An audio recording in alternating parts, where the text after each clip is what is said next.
Hi everyone. Okay, so today we got to play the Island of Cats, and we played solo, bro. Oh, no, we didn't play solo. We played, as I said, a cappella, Oh, which okay. means without Robert. Yeah.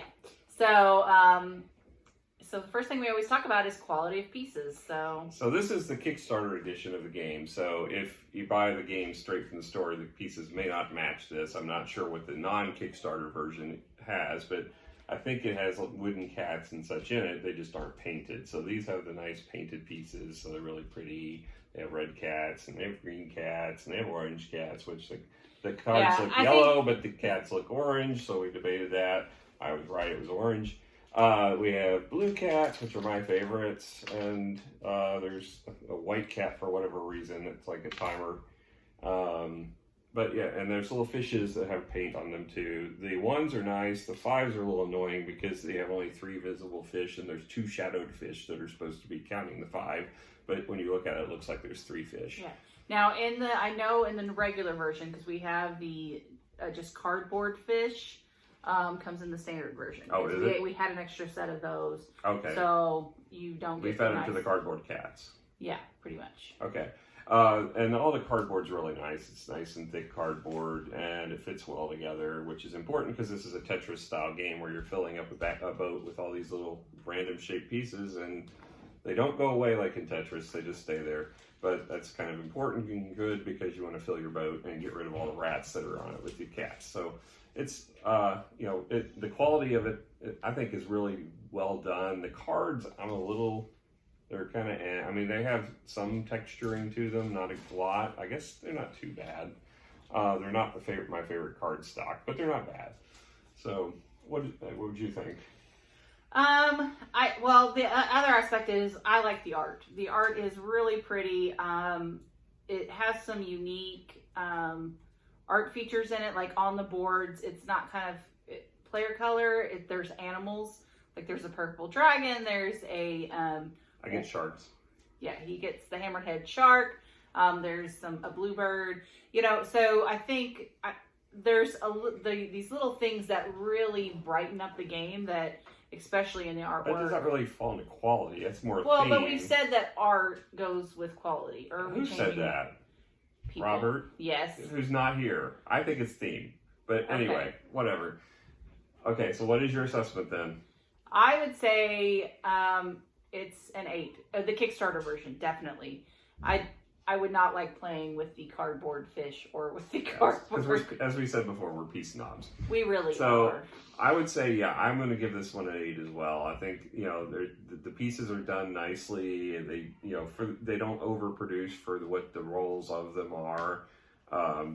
The wooden cats probably are a little bit overproduced in the sense that they don't serve a whole lot of function unless you get one of the wild cat tiles. But all in all, the pieces really come together nicely for this game, and the box is actually really nice. It's thick, and one of the things that's funny about it, if you have a cat, it has a cat setup in the box lid as a joke. So if you set this on the ground, the cat will inevitably end up in it. So it's got a setup for the cat if you own one. So I think they went above and beyond as far as the quality on the box and the components. Yeah, like I said, it is a Kickstarter version, but there's little nuances throughout the game that really lets you know that they put a little extra thought, and that's something that I actually really enjoyed about this game. It's just those little tiny details that just added a little bit to it. So I guess, and that kind of feeds into the. I feel like we're just talking around. I know. We're gonna move the box, guys. That's the sound of boxes moving. It is. There we go. So what did you think about the theme? I mean, I personally don't like cats, but this theme is really nicely done. I mean, you get this boat, you get the feeling of filling the boat. The cats have a purpose because they're getting rid of the rats on the boat. It really does blend well, and I love Tetris games, like I said, I think. So it blends well, the colors are pretty, there's a lot of vibrance into the colors. This is where I'm counting art because I think it fits theme way better. The treasures are pretty, And and here's the painted cat. That's the white cat we're supposed to use. And then there's the boat. Yeah. So there's even more pieces, wooden pieces in here. I think we used the wrong cat there. But yeah, I mean, there's so much to this game as far as the cards are all custom done. I guess this is where I'm going to put my one complaint in is on the cards. The font that they chose is a little hard to read in places. It's big print, but some of the S's and 5s look the same, and you end up with cards, and it's like, why is this an SX1 and it's actually 5 times 1? I knew what it was. You were the one that was confused. Well, if they printed it, X is smaller than the rest of it, but it's all the same size, so it just looks like SX1. I'm like, what is an SX1 section? Well, that's a 5 times 1 section, which is supposed to be, 5 vertical, 1 horizontal. But, there's just things like that you have to do a second take sometimes on the cards to see what they mean. I've got no problem. I'm fine with it. I didn't have any confusion with the font. I think it's because Randy's old. At least they did it big enough I could see it, from my old eyes. I will say that is a very benefit because I can't see here, hence the glasses. And I'm the old one? Okay. All right. Anyway, having the large font is very, very nice, especially if we're going to play this with people who can't see, like my mother. Yeah, and there's a lot of cards in the deck, and they have a lot cats custom printed on them, so they're not in the same locations. They're all varied, which is really nice. I think they've done really nice things with the art in this game. It is a very pretty game. It looks visually nice on the table when you're playing. It does. So I would give this one an 8 as well for the art and the theme. I can agree with that. No, I'm going to give it a 9. Like I said, those nuances are throughout the game that really, add something to this. This was a well done game. They really thought this out, and I think that deserves some credit. Well, and given that it was a Kickstarter, it's impressive for that reason, because a lot of times when you get a Kickstarter, it's a first-time company, and I don't think this was an established company that was doing this game, and you end up with quality issues or, some of that. In this game, it came out, basically spot on, and there weren't any of those kinds of issues, and they produced a really beautiful game for what it is. So next up is rules. Now, I will say this about the rules. I like how it has kind of a story before for each section of the rules, there's a story that kind of align why the rules, and I really enjoyed that because it's like you're reading a little bit of a story. Like I said, that's one of those pieces that they really put a lot of thought into it. What do you think about the rules? I personally didn't find the stories that appealing. I understand. Well, I think it's different. It's not everyone. No, I think there's games that do it better. One of the games that I think does it better as far as story goes is Galaxy Trekker, where you draft tiles and everything with that one. The rules there are really funny. The way they've done the story in between and the commentary in it, I think it is extremely well done. As far as these rules, I found them a little bit. It's not horrible. They're pretty well done. There's a few places where it's like trying to figure out when does the game end. There isn't a clear saying this is where the game is. Later on, I found it's when the boat reaches the hand on the track, which is 5 turns. But the way it's written, you don't have just like the game ends when in a section. It's kind of just in the middle of it, and usually that's kind of an important thing to know up front is the game lasts 5 turns. It's just some things like that I think could have been organized a little better. What do you rate it overall, though? The rules, I would give probably a 6. I got it because I actually read the rules this time.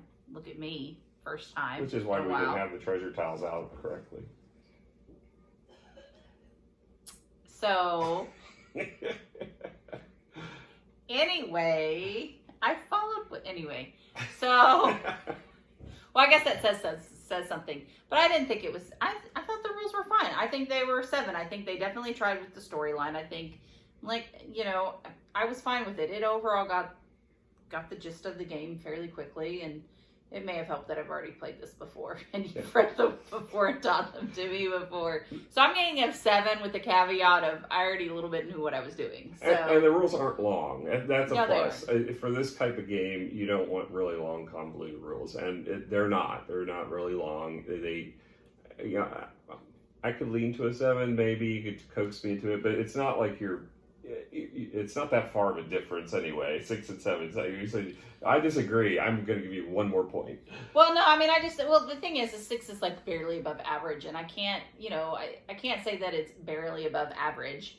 Fine. You talk me to a 7, I'll give you a 7 on it. That's fine. So, overall gameplay, I think that's where this game really, I love the gameplay. I love the puzzling, and there's still a little bit of strategy with the card drafting element, as well as all of it. I just love all of this. It's been a while since we played, and I'm kind of bummed that it's been this long since we played this game. Yeah, I mean, this is another one that falls into we should play that this time. It's it gets out of sight, out of mind, especially in our collection. So I think it is a fun game. It's quick. It's easy to teach. There's a lot of things about it that are positive. It's not my favorite type of game because it is simpler. I like more advanced strategy, but it is, for what it is, it's a fun game. And I love the puzzling aspect. I mean, any game where I can basically try to fill the board. It's a cover-all type game where I try to do it. It's very difficult to fill the whole board. But this is the most I've ever done in this game, and I am so happy. I'm very happy. I'll post a picture of the board at the very end. Because you won. Yeah. Because, well, gotta say, I enjoy winning. That's why we play. But yeah, I mean, it has in-game bonuses, which are always, if you've been following along, are one of my favorite aspects of the game. I think, I'll let you give the score first. Why? Because I know you're going to give it higher than I do, so I want to see what you do so I can go below it. Really? I gotta say, I'm gonna give this a solid 8 for a and that's the thing. This is not a heavy game, right? And there's sometimes that you're not in the mood for and this is one of those perfect games that you just want a medium weight game. And I wouldn't even call it. It's a little light to medium. This is perfect. I love it. I love a lot of the aspects. I love the art. I love the little nuances in it. I'm gonna give it an 8. Yeah, I'm not too far off. I'm 7. I don't think it's that excellent. I think it's a good game. I don't think it's something, first thing that comes to mind when I think of a puzzler is not this game. It's not bad. It's really good. It's just, if I'm doing a puzzler, I'm going to pick a heavier puzzler. Typically, is my yeah, choice. But not everyone can play a heavier puzzler. No, I'm not saying that. I'm just saying, if I have a choice, I'm going to pick something that's heavier. It's not that I'm sometimes don't have a choice depending on the crowd we're playing with. It might be somebody who isn't into heavier games, so I'm perfectly fine playing this game. It's got some meat to it, so it's not completely And it is a fun theme that as our children age, they can actually join in and play. I think I think this will be attractive to our littlest one, and as she gets older and she's able to join us, that she'll really like this game. Yeah, I definitely think that this can be a very family-friendly game. Mm-hmm. Like, so if you've got some, I don't even say older kids, probably 8, 9, 10, they could probably pick up this game fairly easily. And it's ages 8 and up. So then that's spot on. I think that's accurate. Yeah. So, would you play it again? I've spent a lot of money on this game, so yes. Yes, I definitely would play it again. And I definitely think the Kickstarter was worth it, just with the additive bonuses. Do you think that as well? Yeah, I would track down. If you're really a hardcore PC snob like us, definitely track down the Kickstarter version. I don't think it's hard to find it. It's not one of those that I think that isn't out and very well in print. I think it's still available around. You might have to pay a premium for it, but it's worth it. Just for the painted pieces. The cats without the paint are pretty boring. And see, these are what they look. I don't know if you can see it from here, but yeah, they're much more. They're larger and much more exciting than the smaller versions without the paint. So. I would certainly recommend getting the nice Kickstarter version, or at least tracking down those components. Yeah, I mean, I think that wraps up pretty much everything I have to say about this game. I agree. So again, if you like our reviews, don't forget to subscribe, and also click the notification if you want to see which ones we're doing. Also, any suggestions on what game we should play next? That way we don't fight over what's the next at our gaming table. Pick the heavier one. So thank you guys for joining us. Bye.